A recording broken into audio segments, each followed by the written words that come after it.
Hello, my name is Justin Leclue, and I'm here today with Will Sloan. And you're listening to the Important Cinema Club. And today, we love musicals. You may even say we're hardcore for musicals, right, Will? I love how halfway through that sentence I just gave up. You switched directions. You weren't quite sure what you were going to say, but you stuck the landing eventually. I know. Yep. I paused. Lots of edits in that thing. We did a couple of takes, but I finally got there. But, on this podcast, we've developed a bit of a reputation over the years for occasionally talking about porn, by which I mean... Wait, what? I just thought we were talking about we love musicals. Anytime anybody leaves an iTunes review, they always say something along the lines of, and yes, we've looked. Yes. Yeah, we've looked. Sue me. But man, Will was really scary there. They'll always say something like, they cover the waterfront. They talk about everything from Truffaut to pornography. Right. And I want to say, we don't talk about porn that much. No. But it had been too long. Now, when I told Will, hey, hardcore musicals, you were like, let's do it. There was no hesitation. We were like, yes, this is not taking our medicine. Like, I happily went. I'm like, let's watch these movies, taking notes. Yeah. We thought this would be fun, And it all came about because a listener, sorry I forget their name, but thank you, whoever you are, sent us a letter a few weeks ago recommending a movie called Romeo and Julian. Wrote the letter assuming that we'd heard of it. Yes. Which we did not. No. The full title is Romeo and Julian, A Love Story. It is a gay porn musical from 1993. And we were like, ooh, gay porn musical? I've never heard of this. Being recommended by a listener. The listener said that when they worked in a video store, they would... fast forward to the songs.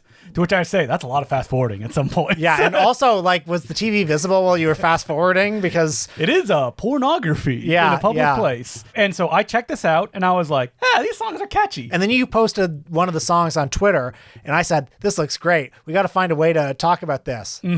And so we're doing a whole main feed episode. No shame on our part. All singing, all dancing, all fucking, all sucking. Let's go. Now... the musical. We've done like Vincente Minnelli. We haven't done Astaire Rogers. No. Do we do Stanley Donen?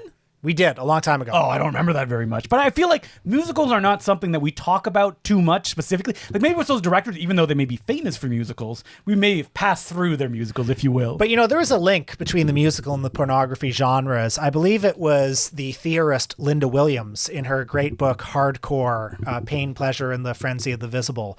One of the best books ever written about pornography, where she sort of compared the two genres as operating in the same way. These discrete numbers that are connected by the tinsel of plot.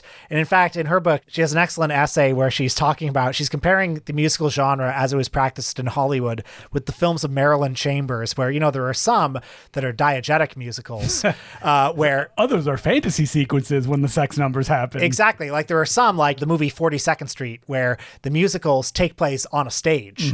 Diegetically, they are performances, and that's like Behind the Green Door. But then there are other ones where the music is incorporated into the plot, and that just as part of the reality, and that's like Insatiable. So take your notes, and now you've got a quadruple feature there to watch. Well, pornography, musicals, action films, they're all in the same kind of continuum, right? They all have set pieces. Pornography and action films are probably more closely linked because of the two extremes of violence and sex. That when you think of Boogie Nights, Johnny Wad, those are action movies, right? Right. That is like the extension that you would want to go to. And action movies are technically like manly as well. So that associates with having sex. But there are not that many porn musicals. There are not. You'd think there would be, but there isn't. And why is that? I think because musicals are difficult because you have to compose the music and then sing. Well, you don't have to sing it on stage, but you have to talk through it. And pornography, the majority of it is done very cheaply, very quickly in a number of days. There was that belief, right, that if you have a porn film, you will not make that much money, which is really funny because in the 70s, you will make the most money with porn. Yeah, with a few movies. But you want to put it out, the mob is involved. You probably will not see that much money. So let's do the lowest effort thing possible. You're giving people what they want, and then you just move on. But yeah, choreography, voice training. Yes. These are difficult arts. I mean, one of the movies that we're going to be talking about today is not really a musical. It's musically coded. Yeah. Well, we'll get to that. I would also say, though, porn films, like the sex scenes are the musical numbers. Yes. And when you add musical numbers on top of that, it's like this town ain't big enough for the both of us. But the thing about the sex scenes is it's kind of like, I guess, improv music, because they're not really choreographed, jazz. right? Jazz is the notes we don't play. Yeah. But I do think there is a place for musical and sex scenes in a movie, only because it's giving you like two kind of flavors as you go through it. And you may be shocked about the movie I think does this the best out of the three that we watched today. Well, we'll probably save that one for last. Yeah, we'll save it for last. So these two movies, these two heterosexual porn movies, both smack of being movies that were intended for a crossover audience. Now, Alice in Wonderland, an X-rated musical fantasy from 1976, it is notable for being one of those movies that supposedly made a lot of money, like millions and millions of dollars. Right. It's also notable for supposedly the version that was like mostly out there. I see X-rated and triple X-rated. Guys, there's no difference. X means there's no rating. That means it's unrated. Triple X is something they just made up to like advertise like this is more extreme than extreme. But in the case of this movie, you know, it exists in a couple of different versions. Yes. I think it was most widely circulated in the softcore version. Yeah, Wikipedia claims that it made $90 million at I the do not box believe office. that. Yes. That's money laundering. That's not true. But we can assume it made a lot of money because this is one of those movies that it was sold not necessarily, well, it was sold to a porn audience, but it was also sold as, hey, you're from the suburbs. Don't you want to have a naughty fun time at the movies? It's like a soft entry to the genre. And I will say, out of all the movies that we're talking about today, this is the one that is most coded as like, oh, this is what movies are. Like that there's a story I mean, some porn films have stories, but if you've watched many of them, which I haven't, I've only watched less than a handful, you will notice you have a structure of like, it can be messy because of the way that it's shot really quickly. And this one, the story goes, of course, any hardcore porn film that we're talking about, we're quoting the Rialto report, like the one source that knows everything. There is. Alice in Wonderland has a great oral history that if you'll pardon the phrase, that the Rialto report has published on their website that interviews most of the major players who are still alive, including star Christine DeBelle, who I'm sure you've seen in something. She was in Meatballs. She was in The Big Brawl with Jackie Chan. She was the one who famously gave the amazing quote of, I used to practice English with him like between breaks, and I don't understand how he hasn't gotten any better. That quote is famous to us. Yes. I mean, and the listeners, of course. Because we quote it all the time to each other. It's from an issue of Shock Magazine. Shock Cinema, yeah. Shock Cinema, yeah. She's also in A Talking Cat. The story goes, David Dakota, like, I think she started to, maybe I'll start acting again. David Dakota, like, saw her in a listing and was like, what? She's acting? I would love Christine to. DeBelle, is that really you? And she's like, you know who I am? You know who I am? And he's like, yep. And so she's in this movie, and she's 21 years old. The story goes she didn't know what she was getting involved in, which I kind of believe. Yeah. And she also says that she was very alcohol and drug fueled at the time. Yeah. So when she didn't know what she was getting involved in, but when she was there, she's like, yeah, whatever, I'll do it. Now, this is her first movie, and unusual among actresses who have been in an adult film. She transitioned almost instantly to a mainstream career, has been in many movies that you've heard of. Not to say that this movie hasn't followed her around. Yeah, she talks about in the oral history that like her name came out at her kid's school, and like all the kids looked her up on the internet, and then she had to move under a different name and stuff like that. But I think as she says, she's come to peace with it. But great in this movie. She's great in this movie. I love her in this movie and in everything that she's in. But also, this movie to me, in addition to being not very good, has a little stink over it because I might as well say this right off the top. Bill Osco is the producer of this movie. Oh, sorry. I should have said the full title of the movie. Bill Osco's Alice in Wonderland. That's right. And Bill Osco was the director of Mona the Virgin Nymph, which is the first American feature-length hardcore film from 1970. He also made Flesh Gordon. Many of you know Flesh Gordon. Well, so he produced these movies. Right. As the star of Flesh Gordon, who produced this picture, Jason Williams said in the oral history, Bill Osco had nothing to do with this movie. He gave the money, but once it started getting attention, he was like, oh yeah, I'm like the Fellini of hardcore. And it's like, okay, I don't know about that. But if you seek this movie out in its hardcore version, please know that there is a scene of Christine DeBelle performing a sex act that was spliced into the movie without her knowledge. Yes. And she was told there was like test footage they were doing. Yeah. And it's in the movie. And when you see it, or if you see it, you will notice how odd it is in the context of the movie. It's spliced into a scene. It's supposed to be part of that scene, but it was clearly not filmed at the same time. And it's very unusual. And you're looking at it like, am I supposed to be watching this? And you're not. Well, like the softcore version is relatively tame. Yeah. Like there's a scene where she pleasures herself, Christine DeBelle. In the softcore version, you see nothing. You just see above her waist. Right. In the hardcore version, you see everything. Right. So, And that's not even the scene I'm talking about. no, that's not the scene you're talking about. There's another scene. So Alice in Wonderland, what separates it from everything that had come up until then or after then is that it was directed by a guy named Bud Townsend, who had not made any adult films until then. And the producer, Jason Williams, even says that was kind of an issue because we had to get this done fast and quick, and Bud Townsend wanted to make something more interesting. This film is definitely in that 70s, musical era coded, Jesus Christ, superstar, hair. Like, it's all in that kind of same framework. The kind of like, oh, we're a theatrical troupe putting on a show in fields and things like that. Yeah, and it definitely has, like some of those movies do, that feeling of like a bunch of hippies getting together and putting on their like thrift store costumes. Well, like the camera's moving, there's dolly shots during musical numbers. Like, so we might as well talk about the musical numbers. They're fine. Some of them are okay. Yes. I like Christine DeBelle in this movie, and I like that bit, what's a nice girl like you doing on a night like this? She has a really good opening musical number when she's in the library singing and stuff like that. Yeah, that's good. But, it's a porno film, right? So whatever structure it may have, eventually it kind of degrades and you're like, are we done here yet? Well, there's not a lot of vision in this movie, frankly. I mean, I feel, you're... Well, I'm the porn musical expert. I feel like you maybe like this movie a little more than I do. Oh, yeah, I think you really dislike it. And I don't really dislike it. I think that...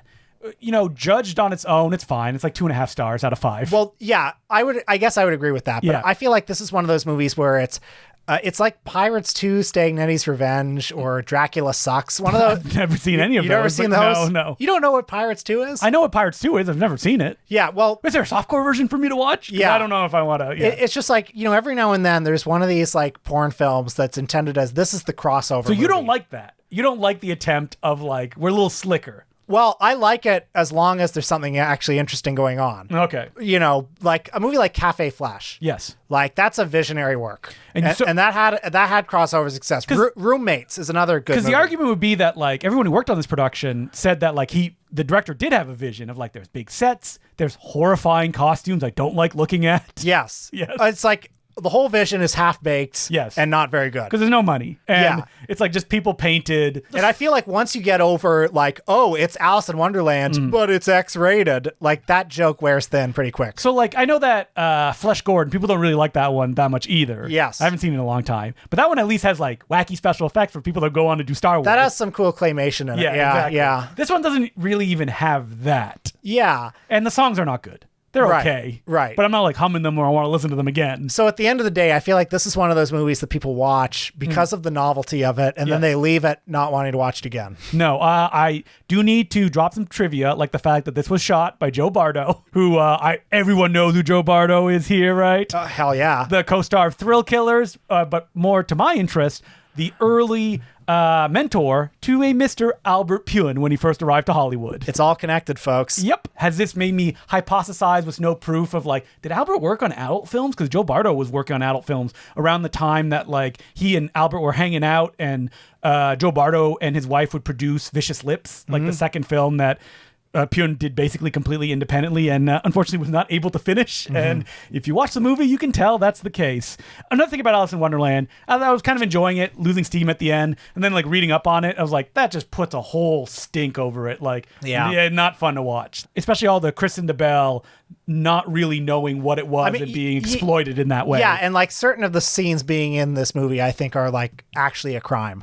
So watch the softcore version if you want to watch it. But anyway, on to cheerier matters. So I watched clips of the softcore version of Alice in Wonderland and the next film we're going to talk about, Blonde Ambition, and they're pretty graphic. Like, all that's missing, and that's the thing about hardcore, right, is penetration. But it's like, is that all it needs to take? Like, did you not watch the hardcore version of Blonde Ambition? I did watch a hardcore version of Blonde Ambition, but I am an old school guy. Yeah. That I own the Distribpix version of the DVD. Well, he's lording this over me because I have the new version that Vinegar Syndrome just put out that has 3 slipcases. But what if I told you I also have this version? I know you do have. I this have version. 2 different versions of Blonde Ambition, a movie that I only like so much. Yeah, this is the funny thing. It's not even that great a movie. I'm glad I rewatched it again because the need to get the Vinegar Syndrome version evaporated completely. Okay, but here's the thing. So this version, this District Picks version, it's got 2 commentary tracks, John Amaro and Jamie Gillis. Who's only in one scene, Jamie Gillis. So I'm going to go home, even though... I listened to the John Amaro one. Very good. Okay, I'm going to listen to that, even though I've just done this episode. But then the Vinegar Syndrome one has Roberta Findlay doing commentary. Interviewed by the Rialto Report guy who also interviews John Amaro on this disc. So it's like, I gotta have it all. For a movie as important as Blonde Ambition, a movie that you can get a version that comes with a strip of 35mm film, or you can get a version with 3 slipcovers. Yeah, can you is this version still for sale? I don't think it is. Oh, okay. It's too bad. And so, Blonde Ambition. What is Blonde Ambition? This is the one that people always sold as like, this is the big porn musical. And on the poster, it says, if you liked Deep Throat and Singin' in the Rain, you'll love Blonde Ambition. Now, you look at the poster and you see all these people dancing on the cover and you see them like doing stuff. And it's like, oh, is it going to be like Busby Berkeley? And this is another one where if you look up lists of like the top 10 classic porn films, this is like one of them. And I saw this movie probably 10 or 15 years ago, rented it from Suspect Video, even though I have 2 copies of it.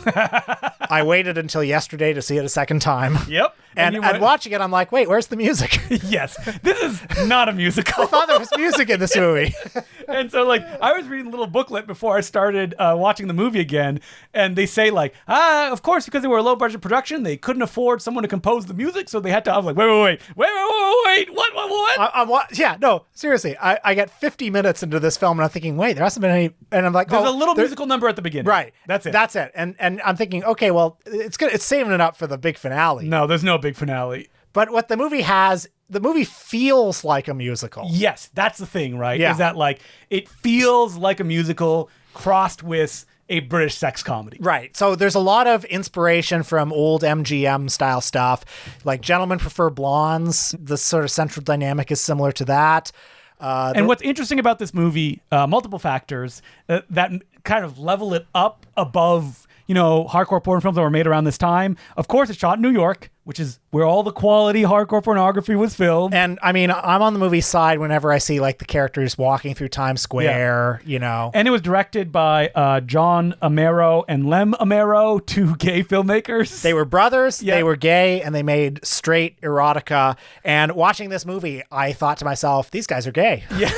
And also, Roberta Findlay shot this because I think it was John or Lem. They had a relationship with Michael Findlay that they had made roughies early on in their career. And if you're a huge Findlay fan, you'll notice the posters for various Michael Findlay movies interspersed throughout. I did read in the new booklet on the new Vinegar Syndrome release that Roberta Findlay didn't really get along with the Amaros. Yeah. She liked to shoot darker. They liked to shoot lighter. I gotta say, probably for the style that they were going for, a little bit more light would have probably helped. The scenes that are dark are the best looking ones. Mm-hmm. And they're obviously pure Roberta. Yep. But they do mesh strangely with the rest of the film, which is a very upbeat and silly film. I will say, as far as porn comedies go, which there's a million of them, they're not usually very funny. This one is pretty funny at times. I would agree, which makes it a solid 3 out of 5. Yeah. But this is one that so the funniest jokes are stolen from other movies. Sure. They do miracle pictures. If it's good, it's a miracle. And I went, wait, let me do some research. Who did this first? 'Cause that's a joke in Hollywood Boulevard, the Alan Arkish, Joe Dante film. But it's decades older than that. This movie came out in 1981. No, but I'm talking the joke. The joke has got to be decades older. But this came out in 1981, and I looked, and I was like, but it took years to finish. But when they start filming, I think it was like 1976, 77. And Hollywood Boulevard came out in 76, so... Could have been stolen from that movie. And they also stole the classic joke that you see in Shoot the Piano Player, where it's like, well, if I'm lying, let my mom be struck dead now. And then there's a cutaway to a mother being like, oh. Yeah, and there are scenes, like there are comic set pieces, like they go to work. Actually, before I get to that, I'll just say what's the plot of the movie? The plot is, it's about Candy and Sugar Cane, 2 sisters who are in a vaudeville act from Wyoming. They're played by Dory Devon, a New York theater actor doing, theater and adult film actor. Yeah, she was in a lot of Sean Costello movies. Yeah, doing a British accent in this movie. Yeah, and she replaced somebody else who was actually British. And then Susie Mandel, who was from The Benny Hill Show and lots of movies, Carry On style stuff. Oh, wait, there's more connections. What's this movie? That's her first credit? Sword and the Sorcerer. That's right. Yeah. She's uncredited in that film, Susie Mandel. But Susie Mandel, her hardcore scenes are performed by a body double. Yes. And I thought she was delightful. I thought she was very fun. I think they're both fun. Yeah, they're great. They're very kind of like light, bedroom farce stuff. This movie goes a little bit further. Like there'll be a model shot, a like paper thing of a plane flying through the air. Yeah, that was fun. The production values are okay. But yeah, they start in Wyoming and there's a British nobleman who's in town because his plane has broken. He gets infatuated with them. He sends them to New York, but his aunt, Lady Buckingham, doesn't like them. Is very suspicious of them. Yeah, doesn't she say, I'm the only one who will fuck myself into this family? That's right. And so she hires a private investigator, but really it's a series of scenes like, very disconnected scenes. Yeah, like they go to a movie studio where Jamie Gillis plays the Erich von Stroheim-like director. Now, were they all high on Peter Bogdanovich's Nickelodeon? Because that's how all the like shorts are shot in the movie. I think that scene where it's like the loops. Yes. I think that's very funny. And then like a big Gone with the Wind parody. Yeah, that's pretty funny. Mm-hmm. Much of the movie is lightly amusing. Yes. And not sexy at all. No. Even at the time, they said, like, it's not sexy at all. The porno... The joke is that, like, they're just having sex in these situations. Yeah, the porno critics at the time thought it wasn't very sexy. Wait, where did it hit on the Peter meter? I don't know. And in fact, by the time we get to the big finale of the movie, which takes place at a gay bar where there's a drag show, you start to realize, oh yeah, this movie was not made by heterosexuals. That's right. And that's, I think, key to the movie's charm, I just wish there were musical numbers. It's sold as a musical. I agree. Oh, one more interesting fact.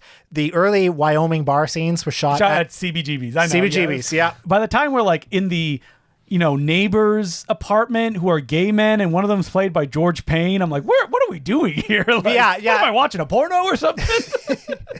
I mean, yeah. I like how I say George Payne, where I'm like, yeah, people know George Payne, right? Yeah, George Payne, the gay actor who was often in a lot of straight movies. Yes. Yeah. Didn't he star in a lot of those movies that were made at that, like... Avon Films. The Taming of Rebecca. Yeah, yeah. If you want to see a really committed performance, check him out in The Taming of Rebecca. Guys, don't do that. Look up The Taming of Rebecca right now and press play on the first link. No, don't do that. And then Water Power and Forced Entry. And then August Underground. Yeah, there you go. I thought this was fun. I was hoping for something more elevated. Yeah, I agree. I agree. Well, the problem is, like, if we're rating this on the porno curve, it's we're rating on the porno curve.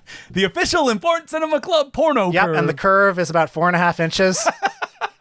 No, if we're rating it on the porno curve, it's pretty damn good compared to most porn at the time. Absolutely. That's the thing, right? Yeah. Like 3 out of 5 compared to straight movies, if you will. But like, if the porno coming out around, unless you're talking about like Radley Metzger or the best of, Gerard Damiano. Yeah, there are like 10 movies that are maybe better than this that are porns at the time. Well, you were talking about, in your Letterboxd review, that Through the Looking Glass, speaking of Alice in Wonderland, that's a great hardcore film, not a musical. Yeah, I love Through the Looking Glass, which is also demented and not erotic at all. That's the thing, right? Is there any great hardcore porno that is erotic and well-made? Would Radley Metzger get there maybe in his? I don't think Radley Metzger does really, but I do think I think certain of Gerard Damiano's movies. Listen, when it comes to The Devil and Miss Jones, your mileage may vary now. It's a very old movie. You may not find it very erotic now, but like you can. I think if you try to put yourself in the headspace of somebody from 1972, that movie would have worked. Yeah, on that level. Okay, so finally, the movie that brought us here in the first place, Romeo and Julian. Now, I want to take a break and say, can you name other porn hardcore musicals off the top of your head? I can name a few, and they're all bad. Let My Puppets Come. Yeah. Speaking of Gerard Damiano. That hardly even counts. Yes. Driller, which we did on our hardcore horror episode. Driller, A Sexual Thriller, which is the Michael Jackson parody. Terrible. People pointed out that like there are some like late period, like a Grease porn parody. Oh yeah, Grease, a XXX parody. Now, what I do enjoy about that is I watch one of the musical numbers. Me too, yeah. And it is the songs, but they change the lyrics, like, you better stay hard, do, do, do. I like that. Yeah. But I want a little bit something more, if you know what I mean. Yeah, I'm struggling to think of other examples. Good. Well, there's Marilyn Chambers' Up and Coming, which has where she plays a country music star. Yeah, but that's not classic style musical numbers Yeah. are few and far between. The ones we're talking about today, there's two. There's Romeo and Julian and there's Alice in Wonderland. That's it. Well, if people have more recommendations, I would love to please. hear it. Yeah. So Romeo and Julian. This is a movie that, looking up information on it, everyone was like, bad, terrible. I can't believe they're singing. Well, when you go to IMDb and you look at the user reviews, Yes. they're all 2 out of 10. They're like, this is the Plan 9 from outer space of porn. It's the worst movie ever. The singing's terrible. The songs are terrible. And then I also saw that this won like 10 gay adult film awards. yeah, adult video news. Yeah, AVN? that's right. Yeah. It won like best actor, best director, it won all that. So in the industry at the time, this movie was well regarded. To a lot of the rank and file video renters, this movie is not well regarded. Now- And so that got me excited. What the hell is this? Now, the thing about this movie, I think people will be shocked when they sit down and watch this. It is completely earnest. Yes.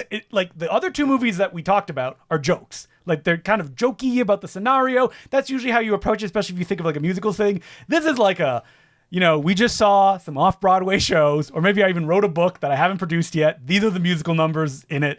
This is how we're going to go through it. And I think what's fascinating about this movie is that it is such a porno in the way that it looks. Like this was shot in 2 days. Oh, yeah. Like Blonde Ambition and Alice in Wonderland, that's got like They look like 10 movies. days. Yeah. Real movies. But this one is shot on video. Shot on video, and it looks like it's shot on video. The sound, it has that video like hiss running through it. And the actors are not real actors. Well, they're All due respect. porn actors, yes. Hey, I love them. They're great. Yeah. Certain of them, like that opening scene where he's on the phone and he's talking to the guys, Yes. they're reading their lines. Yes. Well, they probably came in, had no idea. You know what? I say that, but the main guy in this, I have to look through it because I wrote down all the awards that they won at the AVN Awards. Best sex scene, best director, best music. Yeah, who else is taking best music? But they lost best picture to Abduction 2 and 3. You know what? Honest win. You can't beat Abduction 2 and 3, whatever that is. All right, next episode, we talk about Abduction 2 and 3. No, but I said these aren't real actors, but I gotta say, I like these guys. And I think I feel like they're real in a way that's Yeah. very endearing. Now, I will say, if they don't do their own singing, who cares? Indian films don't do their own singing. I'm surprised because the singing wasn't that great. No. But like, again, these are probably like off-Broadway guys, or they're in LA probably shooting this, I would assume. Struggling young actors. Yeah, that maybe they have a musical to their name. I think that structurally, from the get-go, Romeo and Julian, that title means nothing. Because I was like, do they die at the end? No. Are there Capulets and the Montagues? Well, There's yeah, none of that. This is why the whole viewing experience was such an adventure for me, because tonally, I kept watching it waiting for, okay, when's this going to become Plan 9 from outer space? Yes. And then I kept thinking, when's it going to become Romeo and Juliet? Doesn't do and either. then, and then I'm thinking, I'm sort of feeling something here. like I sort of care about these characters. Is that supposed to be happening? Well, that's the thing about this movie, right? Is it's so earnest, so straightforward. The plot is Julian, a blonde-haired twink. Is that the term that you would use? Well, I don't know, but he's a beautiful man. I would say allergic to shirts.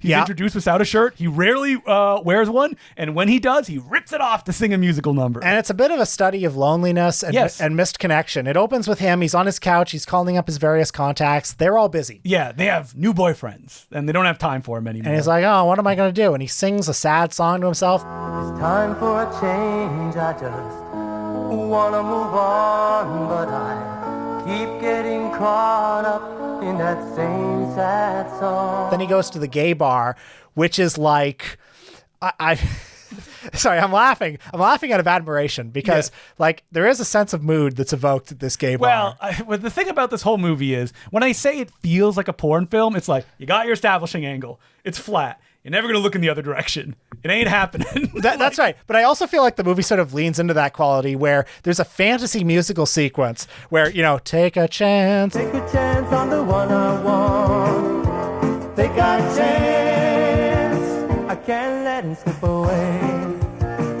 That musical number seems almost aware of the limitations it's working with. Yeah. Because it's both of the guys are staring at each other and they each start singing. And so there's like head and shoulders.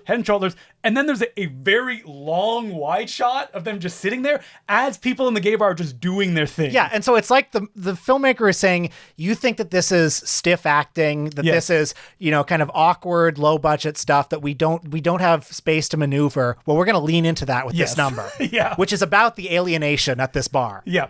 And that like just the act of like you see a guy smoking in the background. You see like a guy just walk up and start talking to someone else as they're singing. And they're actually like covering them up a little bit as as they're singing. Anyway, love that. The guy who sings for Romeo in the movie has an accent that Romeo does not have. I love that. Which is very noticeable. And I think his voice is kind of beautiful in a way, you know? I mean, and it's like such a straightforward story where like they meet, like at the bar, they kiss. I jumped to my feet. And then what do they do? I jumped to my feet and I applauded at the gay bar where there was a tracking shot across the bar and they put dolly track down. I'm like, Yeah. woo! They had to fight somebody to get that into the movie. Yeah. And then they kiss and they go to sleep and nothing happens, right? That's right. They make sweet love. So there are actually three sex sex scenes, which is not that many. No. They are long. Yes. The first sex scene is like classic black space, poster bed, white sheets blowing in the wind, like it's lovemaking. That's basically right. That's what that is. And you can imagine some of the things that go on, folks. I'm not gonna have to describe it put beat by beat. Filthy images in your head. Let me go through my notes here. I did it in detail. But then you follow their relationship. They're walking along the beach. There's actually a non-diegetic musical number just on the soundtrack sung by Sharon Kane. Where does it begin? A love that never ends. A love like Romeo and Julian. I did not know who that was, so I would say, Will, who is this? Sharon Kane is a prolific.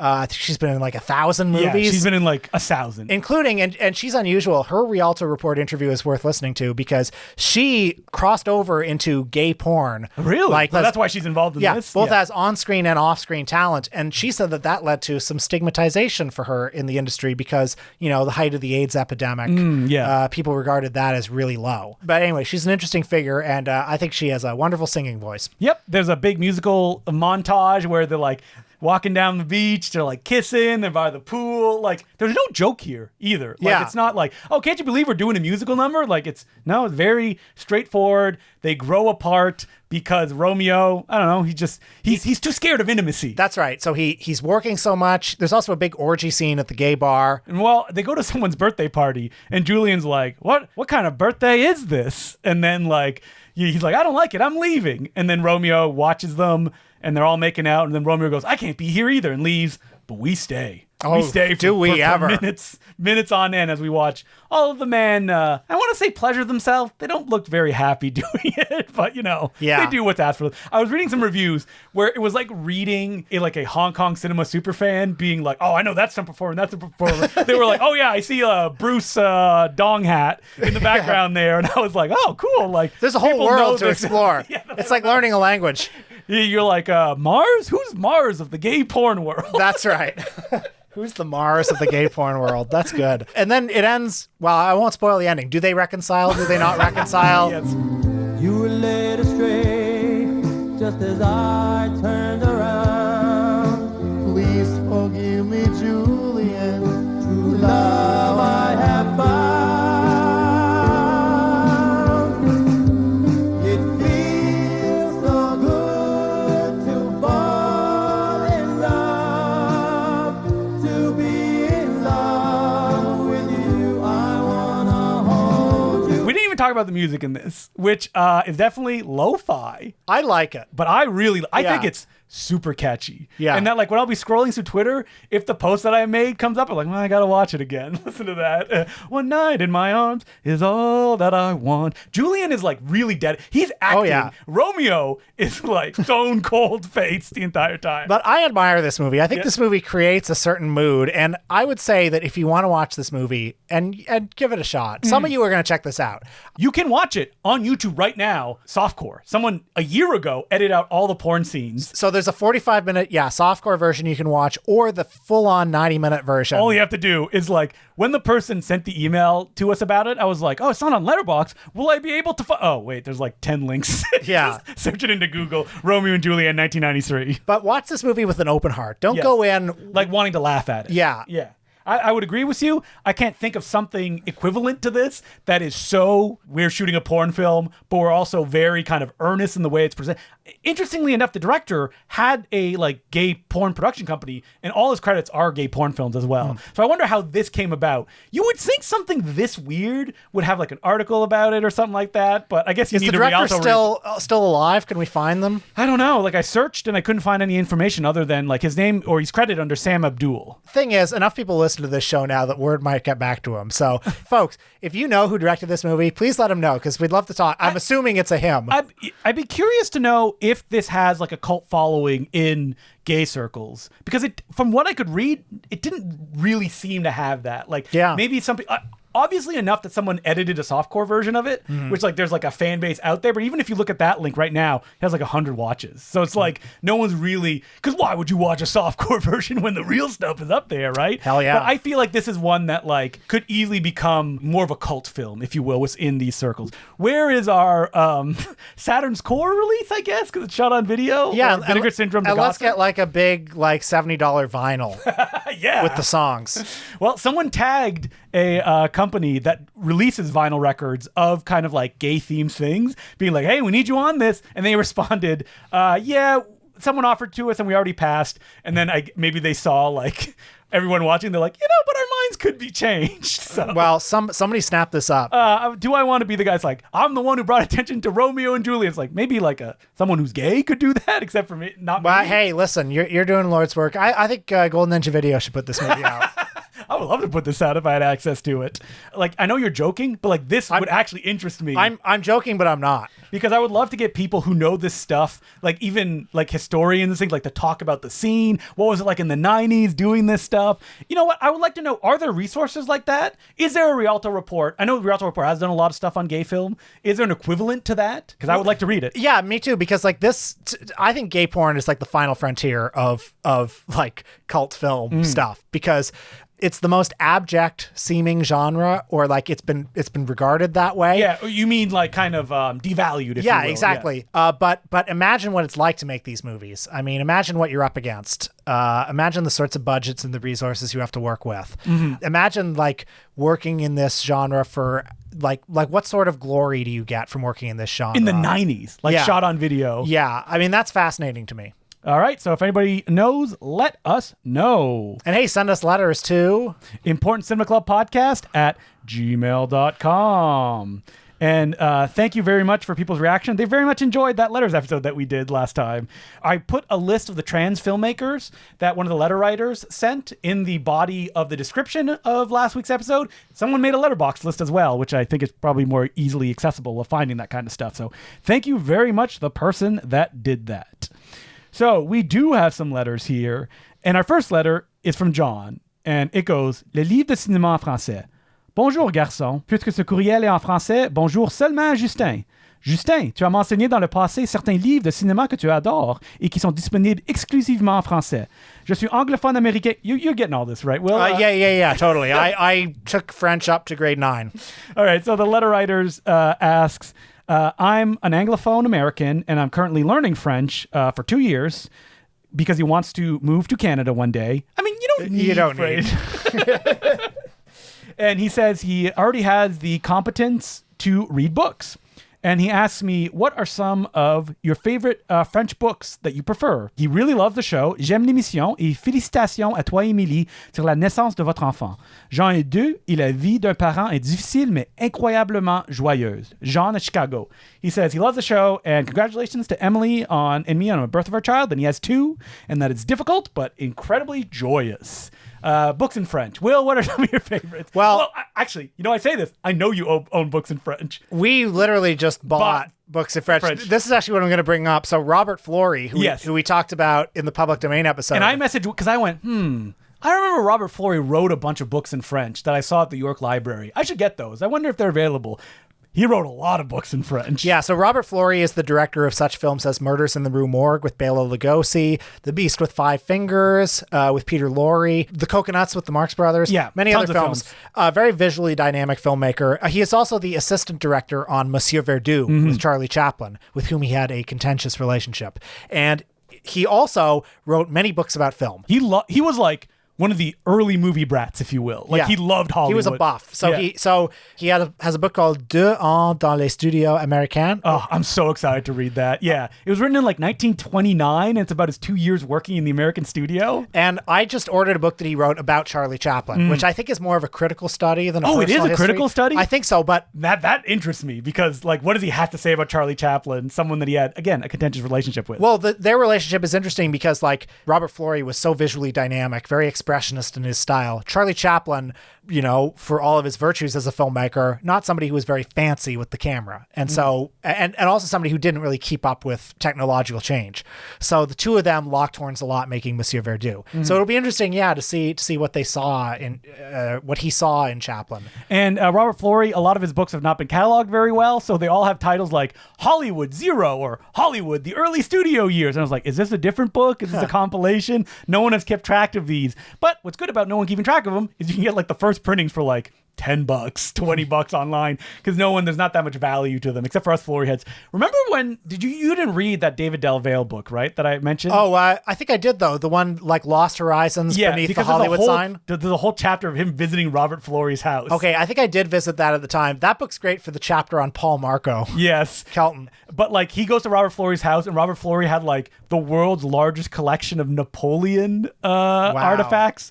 And then he's like, yeah, when Robert Florey died, his wife was like, what do I do with this? And she just kind of threw it all out. Oh, no. I have Robert Florey's autograph. I have a signed photo, which I got for like $30 on eBay. Wait, Robert Florey? Robert Florey, yeah. Wow. You can get there are a lot of them. I assume they're not forgeries. Yes. Who would do that? Who would do a fake Robert Florey autograph? Didn't Robert Florey direct one of the early Underground films? It's like The Life of a Hollywood Extra. That's right. And that's where Charlie Chaplin noticed him. Like Chaplin was a champion of that film. He showed it at all his parties. Oh, that rules. The Robert Florey hive rise up is what I'll say.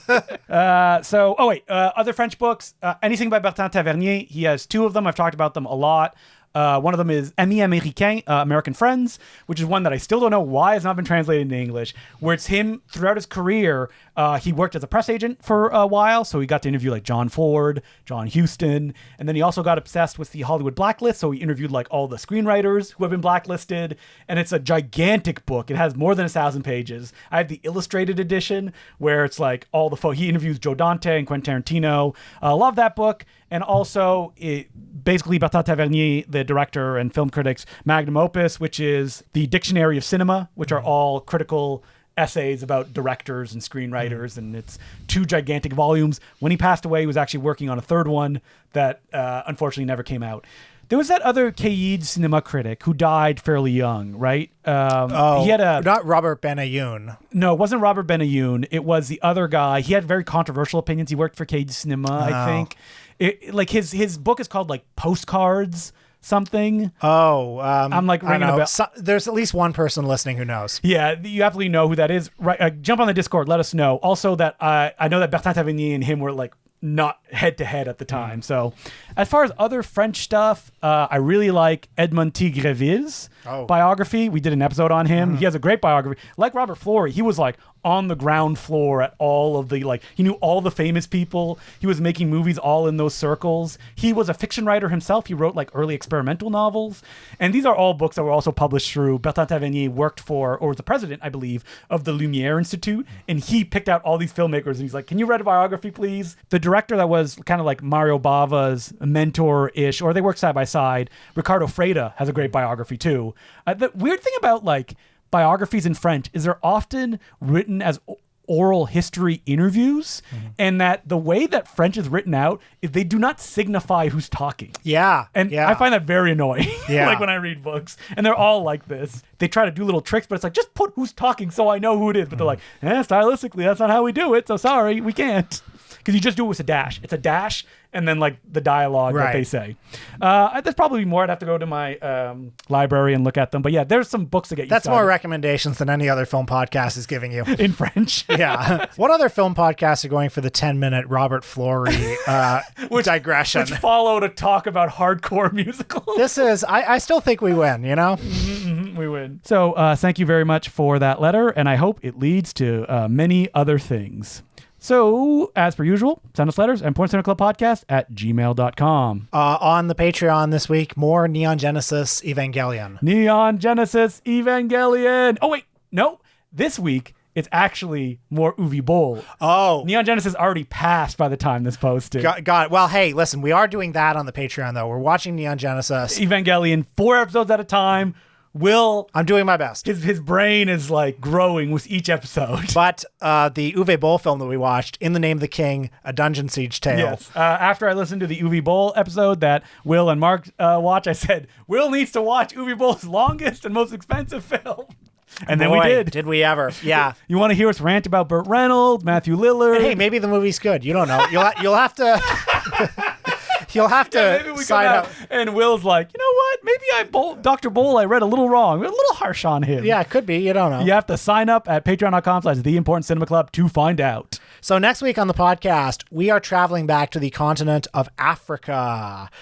We haven't done a lot of African filmmakers, and so we are going to fix that by talking about a filmmaker whose work I have never seen, and so I'm excited for this journey. It is Idrissa Udrago. He is from Banfora Upper Volta, which is now Burkina Faso.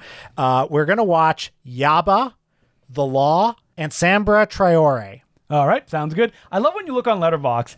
There's always that Lumiere film, like the anthology film that like 1 million people worked on and did little shorts on. Yeah, or his second most popular film on Letterboxd is that one September 11th that like 10 people contributed anthology to. film. It's like when you look at any French filmmaker and there's that like the Chacun son cinéma. yeah, Chacun son cinéma Yeah. is always up there. Or there's one where it's like like sometimes the commercials get edited together. Oh, like the ones who all made like the car commercials. Yeah, exactly. Like yeah. Anyway, I know almost nothing about this filmmaker other than knowing the title Yaba. So, But I just feel like in general I don't know enough about African cinema, and I am talking about the whole continent. Yeah, it's the whole continent. Yeah, so we're gonna go through it one filmmaker at a time, Will. exactly. So Idrissa Udrago, very excited to learn more. So until next week, my name's Justin Clue. I'm Will Sloan. Thanks for listening.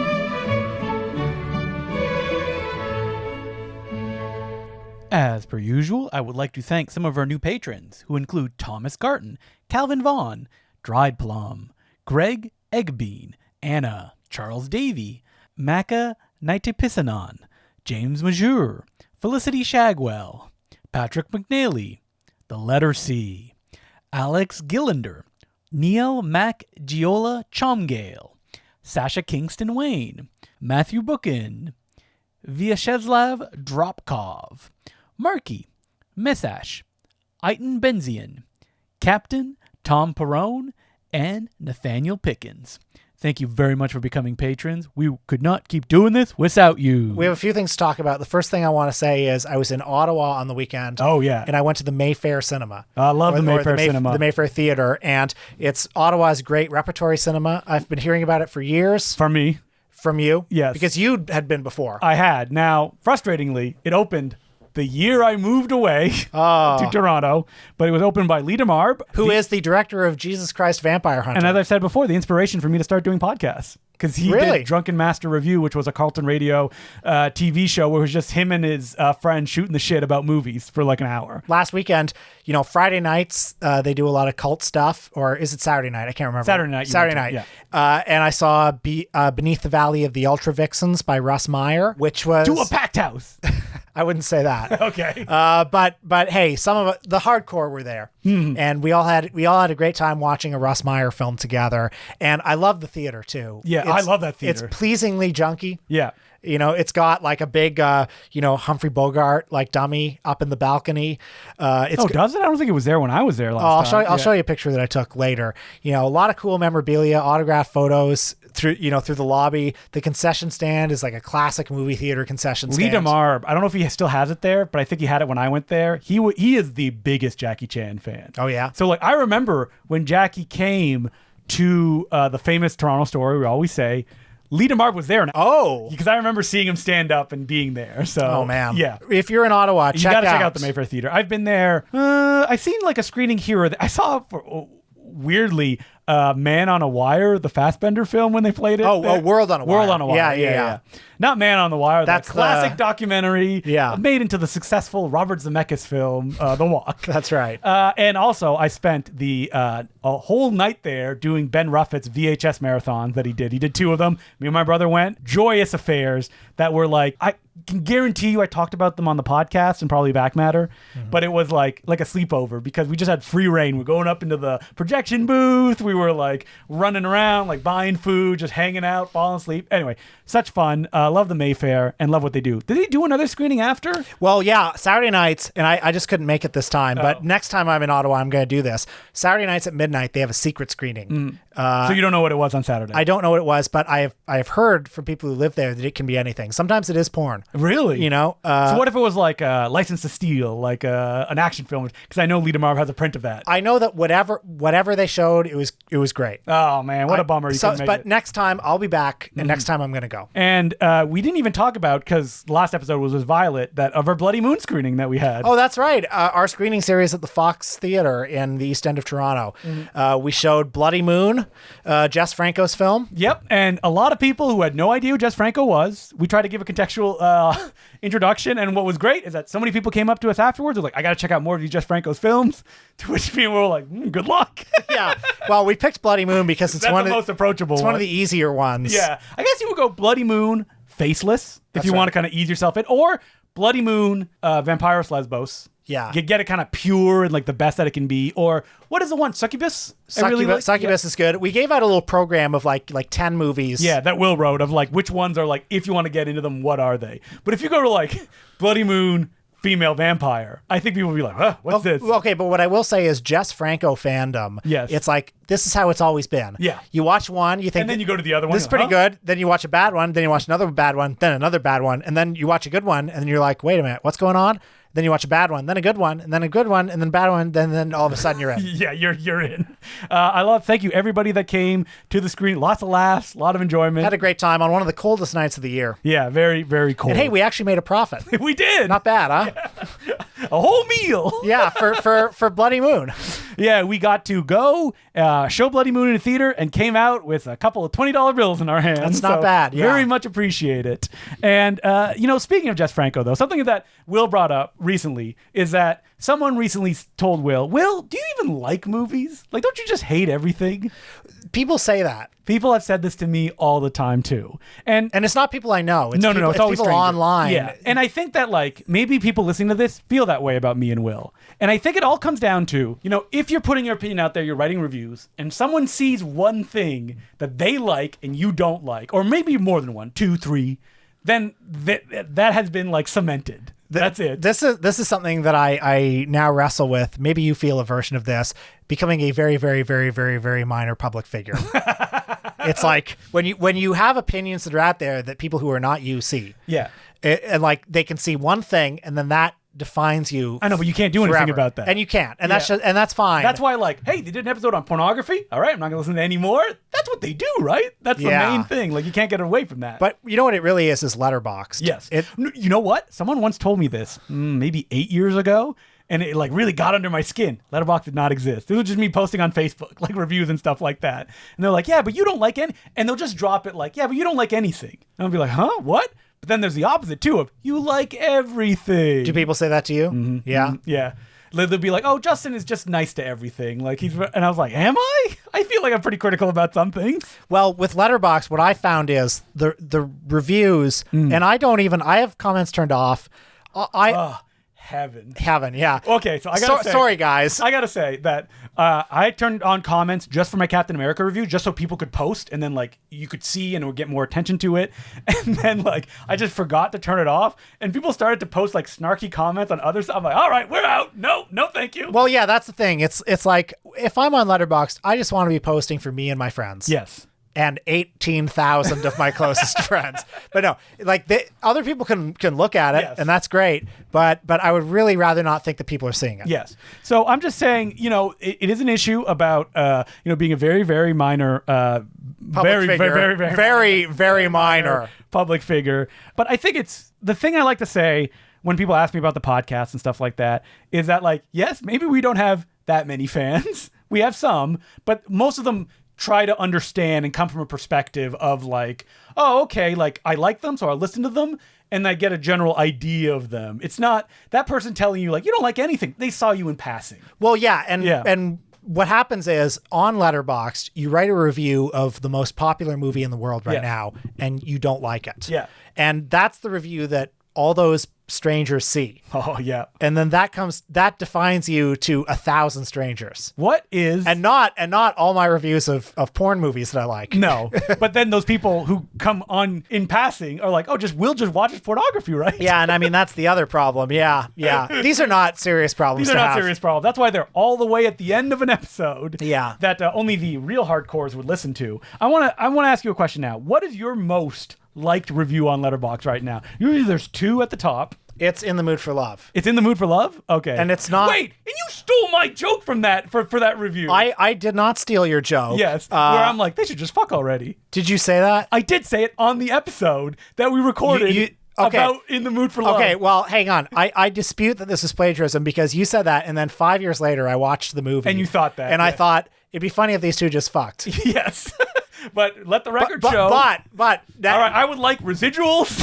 oh yeah. Okay, but it is good that we're talking this through because would I have thought of that joke if I didn't hear your opinion? Yeah, absolutely. 5 years It's such before? an easy joke. Well, that is the thing. It is such an easy joke. So you should be ashamed you have that many likes on that review. I don't think it's my best work. So I'm actually. And then my second most popular review, and this is it. It's my review of The Substance. Okay, yeah. Which yeah. I didn't like. Which is negative. Yeah, but also, Wait. Your review of The Substance has star ratings on it. You don't usually do that on most of your reviews. who cares? Who fucking cares? Provocation. But this is the thing. It's like The Substance. That's a movie that everybody's thinking about. Everyone's talking about Yeah. right now.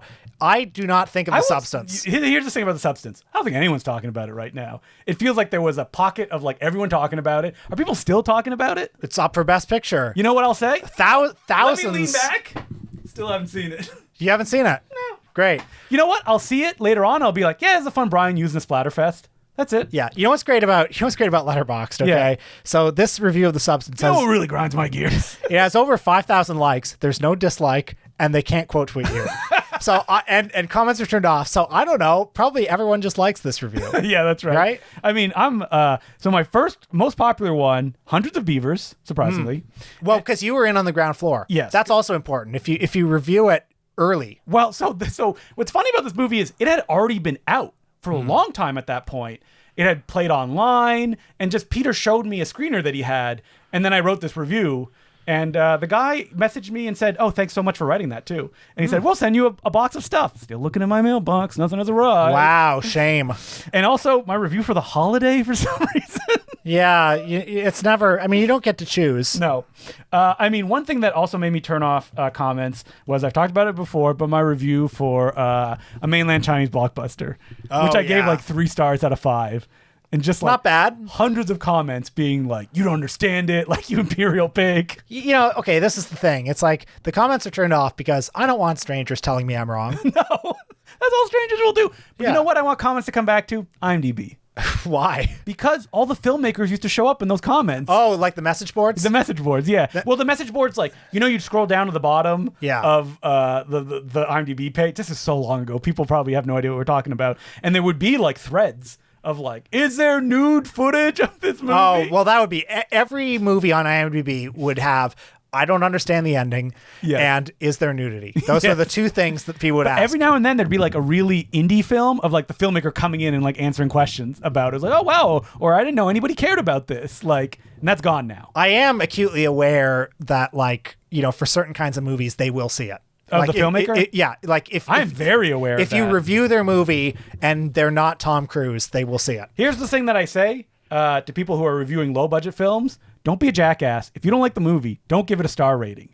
Because if there's only 3 reviews and there's like one that's like 1.5, that will taint anyone who looks at that page. Yeah. Just write a review. Don't give it a star rating. If you don't like, basically what I say is like 3.5 and above, low budget movie, like no budget movie, give it. Like if you don't like it, just don't, because it'll hurt. Even movies I don't like, and I like write a review of like, oh, I didn't really like this. If I didn't like it, no star rating. Because it hurts the film. Like maybe somebody else will love it, and that will kill their chances because that is the main thing that people look at when it comes Right. about the quality of movies. I mean, IMDb has a rating, but what freaks rate IMDb movies? So A lot of normal people. do they? I don't know. I love that there are certain movies that have a huge disparity of their IMDb rating and their Letterboxd rating. Yes. So like Abel Ferreira's later movies, it's like they're all like 2 on IMDb, and they're like You look, it's like 4.5. 5. Yeah. yeah. It's all the intellectuals are hanging around on Letterboxd. You know what? Bring back IMDb, the people's review system. Yeah.